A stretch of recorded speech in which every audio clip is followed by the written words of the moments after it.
Fellas, those of you over 40 like me, here's what we did. We put together a sample perfect routine, diet, exercise, the whole deal, supplements too. Now, of course, it needs to be individualized, but we're going to give you an example of what this would look like if you're trying to get fit, lean, and muscular. Let's get into it. I feel like this is more Justin and I. You're more almost 50. Wow. Yeah. That's a great point, Adam. Yeah. I mean, Justin and I are in our years. He Justin and I are in identifies. our 40s. He relates You're to almost 50. Yeah, so I feel like this is off a little bit. Yeah. Here. Well, you know, so tell us what it was like back in the day. Yeah, dude. That's true. You know, I want to put this together because every time we do any kind of content for people in this age group, either men or women, we get a lot of feedback, a lot of interest.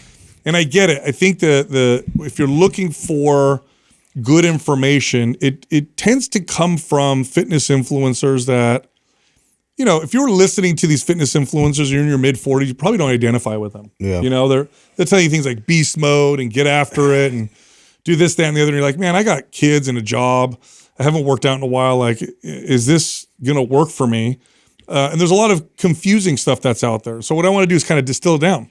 And put something together that really would work, because what we put together here would definitely work for most people. Now, I want to, like I said in the intro, individualization has to happen. So it's impossible for us to get on this podcast that reaches, you know, millions of people and give you, an individual, the perfect routine for you. So there's going to be a lot of variance here. But I wanted to give an example. Like, what would this look like if, you know, for the average 40-plus-year-old dude that's just trying to, you know, they want to get strong, they want to look good, they want to feel good, and they don't want confusion. There's a lot of stuff out there. There's a lot of information out there that confuses people. Like, what actually works and why does it work? And why should I focus on what you guys are saying? I find it interesting that you referenced the young fitness influencer right now in regards to a topic about over 40 training. I just saw a post from our friend Joe DeFranco commenting on the current trend that's happening right now in the young fitness influencer space. And that is a massive reduction in their volume. Yeah. And so, and I think what you're speaking to that happens to a lot of these people that maybe come across that content, and then why does the content that we talk about tend to resonate with this age group, is I think something that you start to figure out is as you understand that exercise is a stress on the body, a good one, right? It elicits all kinds of great positive change, but nonetheless a stress. And when you are north of 35 years old, most likely have a career, maybe you're married, probably have kids or about to have a kid. And so the level of consistent daily stress that you have is just higher than probably what it was when you were 22 years old. That's right. And because of that, you respond way better with a lower volume training program. And so I think that these fitness influencers, what's happening, I think it's getting around and the message, because I also would also argue that the more affluent buyer is the 35 to 40-year-old guy or girl, right? And so these people might have found these young people and bought their programs and realized, oh my God, this is just too much, not working for me. And I think that the influencers are coming around and it's now becoming trendy. Well, they've been pitching to their emotional pull forever and like trying to get that that thought process of like, well, I still feel like an athlete. I still feel like I can get after it. I can still, you know, I'm capable of what I could always do.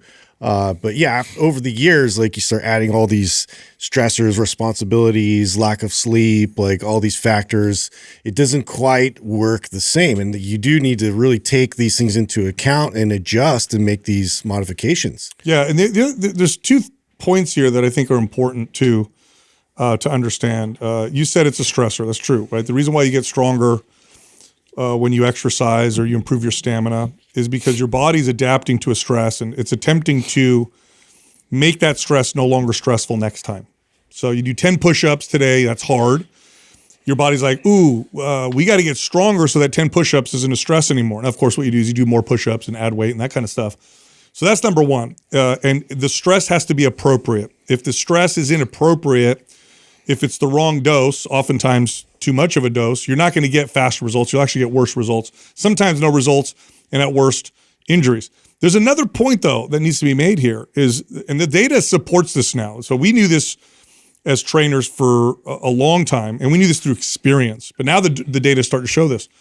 When it comes to strength training, 80% roughly of all you'll ever get at a strength training. In other words, if you can imagine the max potential benefit you can get from strength training is 100. 80% of it is about 2 days a week. The other 20% comes from doing more and being smarter and the program. More dialed. And in other words, you get diminishing returns. So 1 day a week gets you a bulk of results. 2 days a week gets you more results. And then it starts to kind of become diminishing returns. So if you're listening to this and you're like, 80% of the max potential, 2 days a week, plus I have a job, I got a family, like, I'll take that. I'll take that all day long. So the other thing is, I think guys in this age group are like, I don't want to waste time. I don't have the time to go to the gym and do nothing or hang out or do a bunch of exercises for no reason. I want to do something and get something out of it so I can go do the important things in my life, which are my job, my family, taking care of things. And so that's the other point here is 2 days a week of good strength training will get you about 80% of what you could look for. 3 days a week gets you closer to 90%. Any more, now you're squeezing out a couple percent each time. And that's just, again, the data now supports what we've known for so long. So what we're going to give you with exercise, and by the way, in this episode, we're going to give you examples of workouts, why we're choosing the exercises. We're going to give you examples of diet, what that's going to look like. And then we'll talk about supplements. What we're going to give you is going to give you the biggest bang for your buck. So you're not wasting a bunch of time. You're not, figuring crazy thing out with your diet. You're gonna hear a lot of things with diet about this oil and that fatty acid, and there's value there. But it's like, look, let's look at what's going to give us the biggest bang for our buck. And again, to be quite honest, I think most men are going to would be very happy with a generally fit, healthy body. Yeah. They're not necessarily like, I want to be 6% body fat and be jacked, especially if it means I'm going to not do anything else and just live in the gym. I just want to be fit, healthy, and strong. I want to look like I work out, essentially. You'll get that from what we're about to talk about. I mean, I'll make the argument you get more than that. 80% of your potential is a lot. That's right. That's a really fit physique. That's right. You're happy with that. Especially if paired correctly with the nutrition piece. That's right. I mean, you do them both together, you're doing great. I think from an aesthetic purpose, if that's your main desired outcome, is look good, feel good type of deal, you're going to be more than happy. I think most people, when they envision the physique that they're training for, it's not even 80% of their max. That's right. So I think this Very good point. exceeds most people's expectations. In fact, I think that what ends up happening to most people is too much, too fast, and burnout. And they stop. Yeah. That's okay. So I'm so glad you said that. Consistency is most important with this. So when you're listening to this, or whenever you're embarking on a fitness journey, you're like, look, I'm going to try doing this, and this is now going to be a part of my life. Consistency trumps anything else. I've said this before on the show. I've said this many times on the show. A subpar workout, a workout and diet that's okay, that's not terrible, that's not bad, right? It's okay. Done consistently will outperform a perfect workout, perfect diet that's done super inconsistently. So consistency is the most important thing.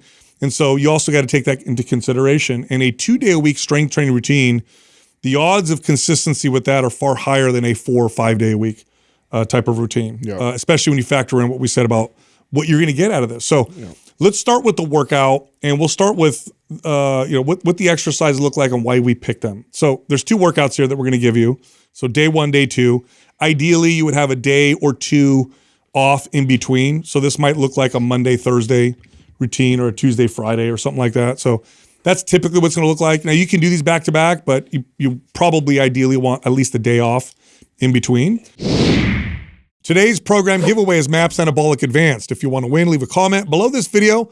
In the first 24 hours that we drop it, subscribe to this channel and turn on notifications. If you win, we'll let you know in the comment section. Also, all MAPS workout programs, all bundles, 60% off right now.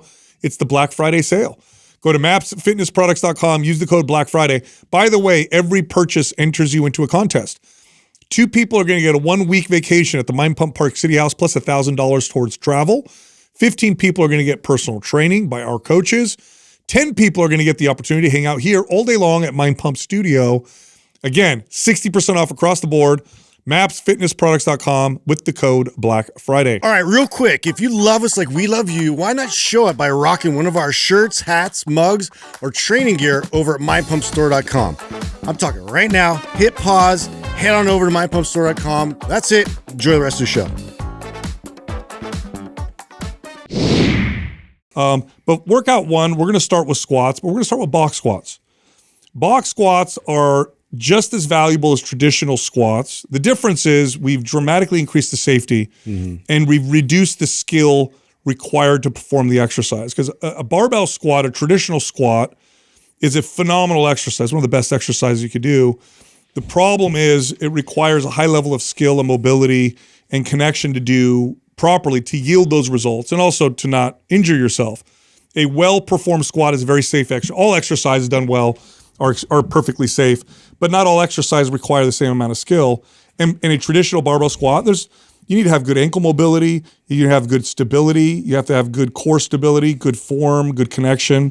In a box squat, what you're basically doing is a barbell squat, but the difference is you sit down on something and then stand up rather than squat up and down.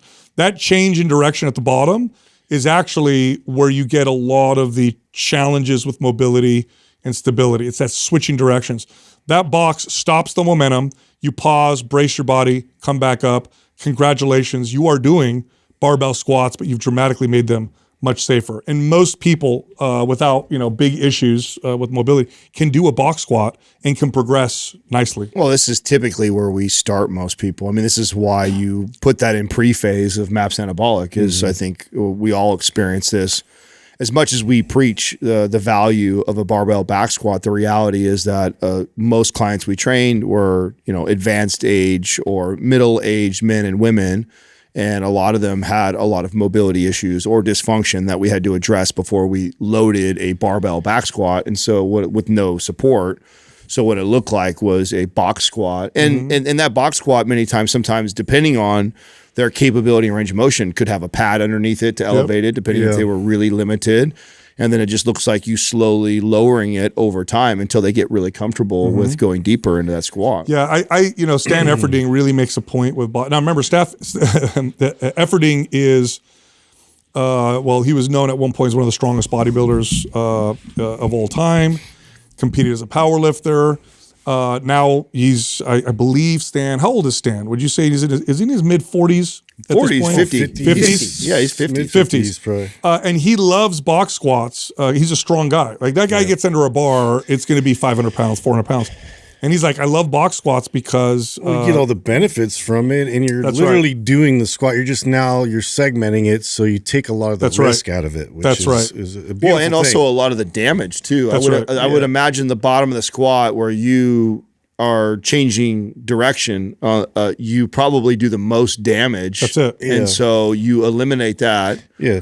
Tissues take a lot of the brunt of that exchange of that stretch reflex. Yes. Which, by the way, for the listener, so we don't get this twisted, that's like that's a bad thing. I mean, that's also what promotes a lot of the growth. That's right. Yeah. Why it's such a beneficial. But talking to somebody who's this episode inspires to get moving, get started, get going, this is probably the place. We can work our way there this way most effectively. In fact, you could do this, and if you get really good at this, eventually go to a traditional barbell squat. But box squats are perfectly fine. So that's the first exercise. The next exercise, one arm dumbbell row, hand and knee supporting you on the bench with a little bit of rotation. This is just a great back exercise. It's going to make you strong. It's strengthening the mid back and the lats. It's going to help with posture because you're supporting yourself with your knee and your hand. You're probably going to have better technique than if you're doing both dumbbells at the same time. Lower skill required still. Wonderful muscle building exercise for the back. And I do back, especially with my people in this age group, before I do chest. Oftentimes you'll see a chest exercise before a back exercise, but back exercise before chest. Well, and the thing is we're so anteriorly driven to then kind of get your shoulders set back in a good position.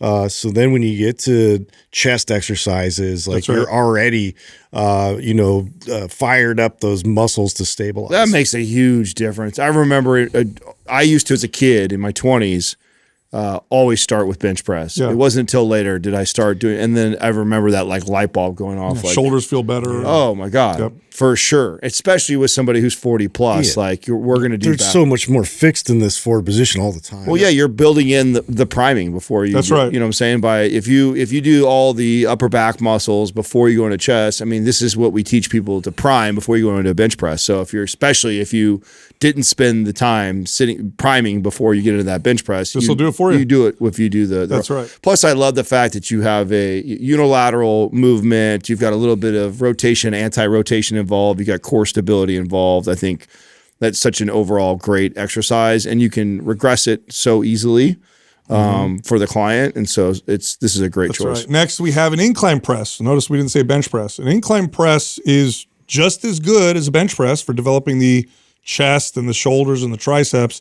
I would venture to say probably more functional, but it's definitely a safer type of a press and just as good. Bench press is actually far more technical than an incline press. Incline press sets you up in a nice position. Here's the other plus of it. Aesthetically speaking, if you're like, I don't care, I just want to have a nice looking chest, incline chest, bench press will get you a better looking chest than a flat bench press, just from that upper. And bodybuilders know this. This is what they do. Primarily is their first chest exercise. I mean, I remember just figuring this out as a young trainer, trying to teach the bench press. Matter of fact, bench press was one of the more difficult exercises to teach a new client because just naturally on a flat bench, it kind of pushes their shoulders forward and then they press and then they're just exacerbating. This is why people get shoulder problems. Yeah. Bench press. And so I always would get frustrated. And then I realized anytime I put them on an incline bench, it automatically pushed their chest up, their shoulders fell back down into position. And it was like, oh, this is just easier. And I remember pretty much eliminating the flat bench from most of my training protocol with all my clients, and just sticking with incline bench. And to your point, some of the better aesthetic results came from incline bench anyway. So if it was a safer, better exercise, it was like flat bench was like rarely ever done. And then next up, you have standing overhead press. It's just a shoulder press standing. Dumbbells are probably better. Brace your core, press them all the way up, all the way down. Great upper body shoulder exercise. Also engage the core, trying to arch your back. Very basic exercise. And then finally, a reverse crunch.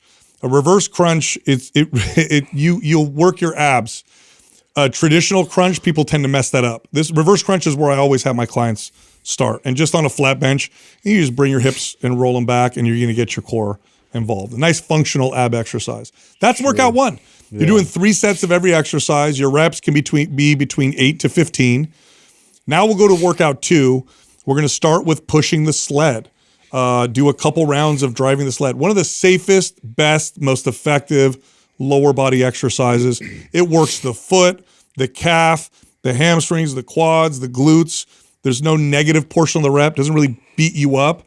It's got athletic function. Yep. It's one of those few exercises beginners can do and advanced people can do. Contracting those leg muscles without all the damage. That's right. It's such a beautiful thing that I wish I knew this a long time ago, especially training like the elder population was like, man, what a go-to move to take them onto the sled to get them that kind of muscle contraction and then build upon that. I was going to say the same thing. It was such a bummer that, we grew up in a gym that didn't have, AstroTurf in it, didn't have sleds. That came much later for all of our careers because I trained a lot of people looking back now that, man, I wish I had that tool because I would have done a lot of training on that early on just simply because of the safety of it. And it's crazy too because you could take somebody who's young, wants to build lots of strength and power. Also phenomenal exercise. Yeah. And there's a stamina component here that you're going to get from this that you won't get from a lot of other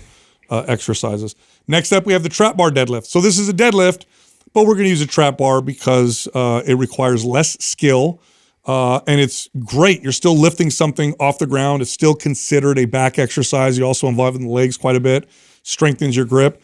Just an overall good exercise for the posterior chain. That refers to all the muscles of the back of the body. Then we have push-ups, classic push-ups. Now you can do these elevated if you need to, but what's the difference between a push-up and a bench press? Well, a push-up means you need to have good core stability. Your whole body has to stay rigid to do a push-up.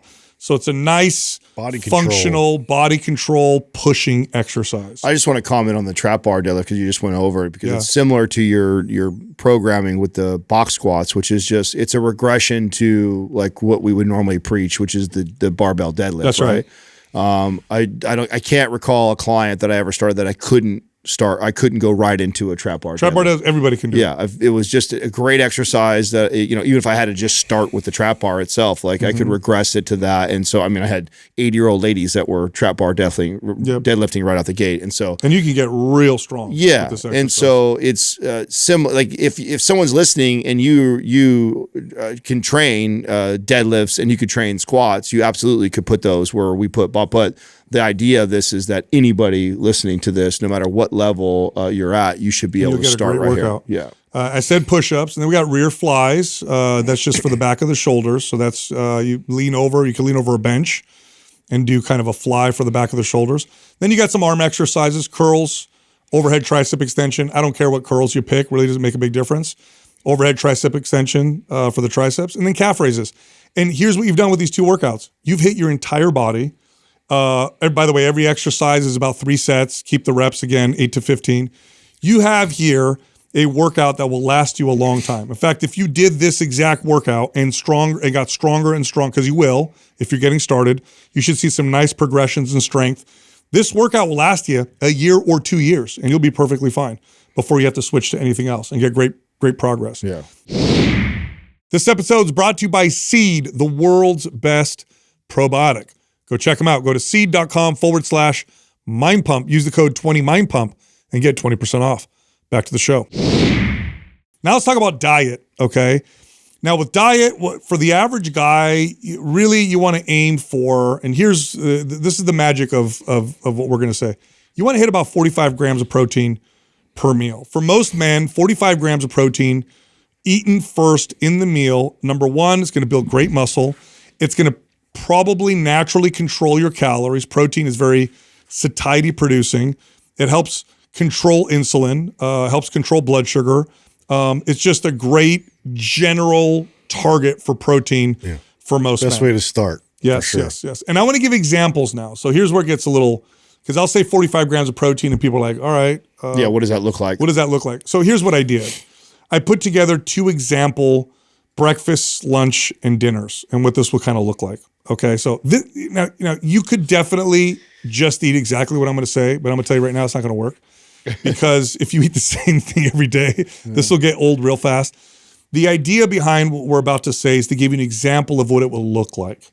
Yeah, but I want to point out, though, one of the things about that I think sometimes we overcomplicate this is one of the neat parts about like structuring it the way you have, where you have kind of the ounces of meat or whatever, you can rotate through a ton of different meats. Right. Just like same amount of ounces, replace the meat. And That's people, what I mean. people are like, wait a second, but isn't a steak like way more? It's like, no, Doesn't make a difference. It's not enough. Like this is where we overcomplicate diet. Like the big thing is getting the macros in place as far as like your proteins, fats, and then carbs are kind of can go up or down. But as long as your proteins and fats are right and you're eating it from whole foods, then the difference of you having a juicy steak versus a chicken thigh versus a salmon fish versus is so minimally, like it's so little of a difference that it's not that big of a deal to worry about. So it's like, if you want variety, then take exactly what you're about to go over right now and rotate through 8 different types of meats. And if you're consistent with this, most men, if you're otherwise active, you're getting 8,000 steps a day doing the workout and you're going to do this diet,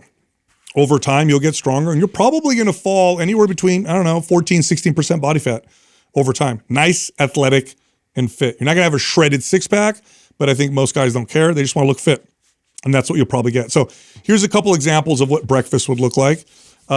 Scrambled eggs in the morning. How many eggs do you need for 45 grams? This is where people mess up. They're like, oh, cool, I had 3 eggs. That's not enough. 8 scrambled eggs is going to give you about 45 grams of protein. So it's a nice big scramble. And then on top of that, you'll throw a cup of berries. Now, why did I pick berries? Fiber. Berries are a great source of fiber, low glycemic index, carbohydrates. They taste good. They're easy. If you ate 8 scrambled eggs and a cup of berries, you have yourself a nice breakfast, really nice breakfast. Here's another option, a little faster if you're kind of on the go. 2 cups of Greek yogurt and a tablespoon of honey.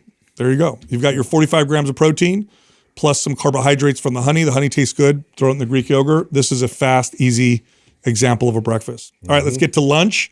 What does 45 grams of protein look like for lunch? It's about 2 chicken thighs or 7 ounces of meat. I put flank steak. So 7 ounces of meat, 2 chicken thighs, give you a picture.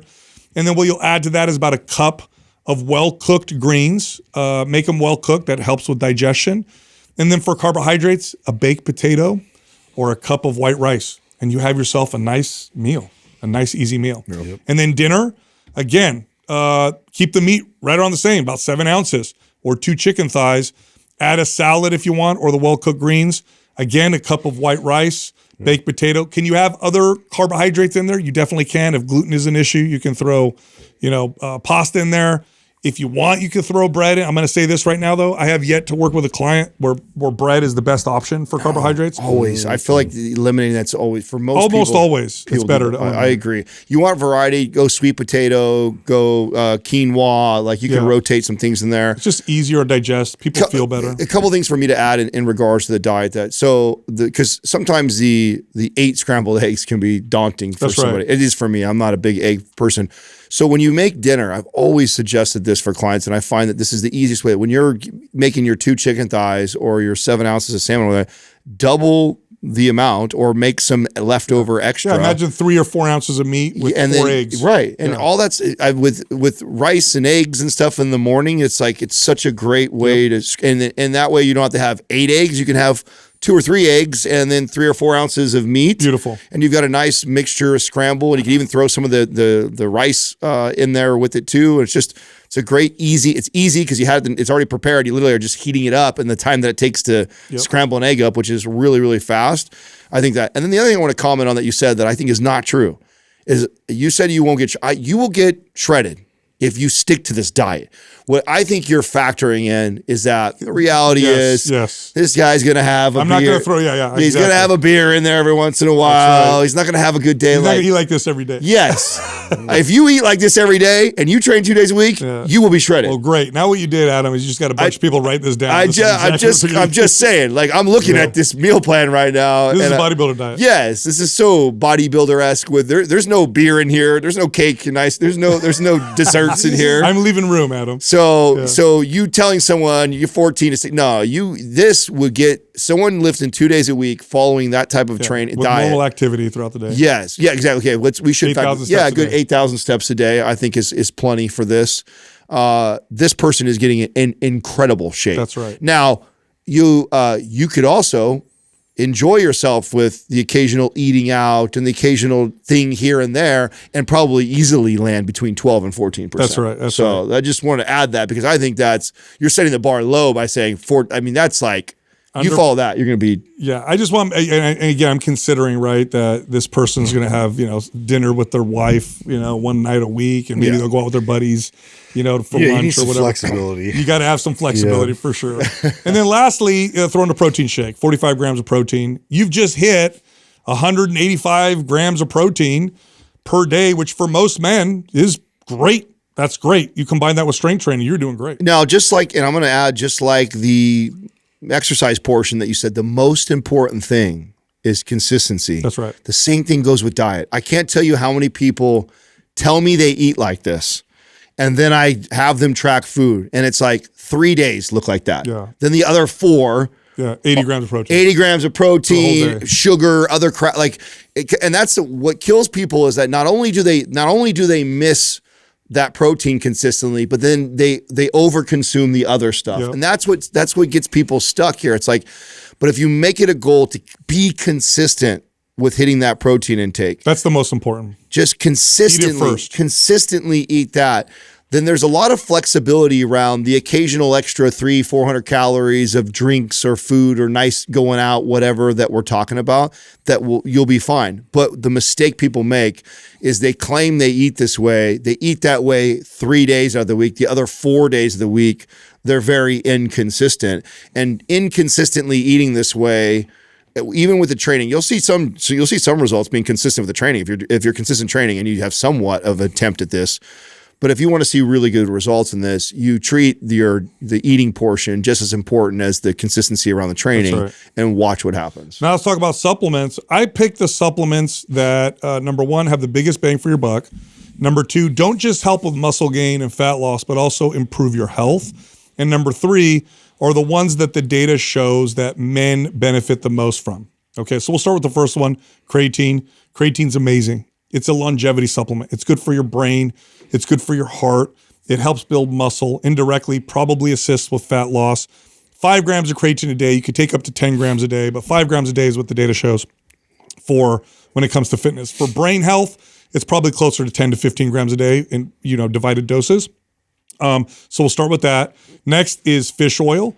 1 gram of high EPA fish oil a day. It's got great health benefits. It's going to help with inflammation. It's going to help with lipid levels. It's going to help with a lot of things with health and longevity. There's also evidence that shows that fish oil helps with muscle building as well. 2,000 IUs of vitamin D a day. Most guys don't get enough vitamin D. Most guys get better health when they supplement with vitamin D, which is interesting, but that's what the data shows. And about 20 to 30 milligrams of zinc. What we see oftentimes in a majority of men is when they supplement with zinc, they see an elevation of testosterone, not because zinc is this pro-testosterone nutrient, but rather we just don't get enough from our diet. And that's it, fellas. That's it. That's your workout, your example diet, your supplements. By the way, the supplements I mentioned are inexpensive. The diet, pretty basic. Also inexpensive. And I'm telling you guys this right now. If you do something around this with the diet and you're consistent, you follow this workout, you're going to get phenomenal results. Look, if you like the show, come find us on Instagram. It's Mind Pump Media. We'll see you there. All right, I know you liked that episode. If you did, check this one out. How strong should you be? Ever wonder if you're actually strong, or at least compared to people like yourself? Today's episode, we're going to talk about that, and we're going to help you determine how strong you should be, and also talk about the steps to getting strong as fast as possible. In fact, we're going to talk about the fastest way to get bigger and stronger all at the same time. I know keeps Adam up at night. Yes, it does, actually. And I know that you wrote a really complex episode here, but I think Justin's metric has been the one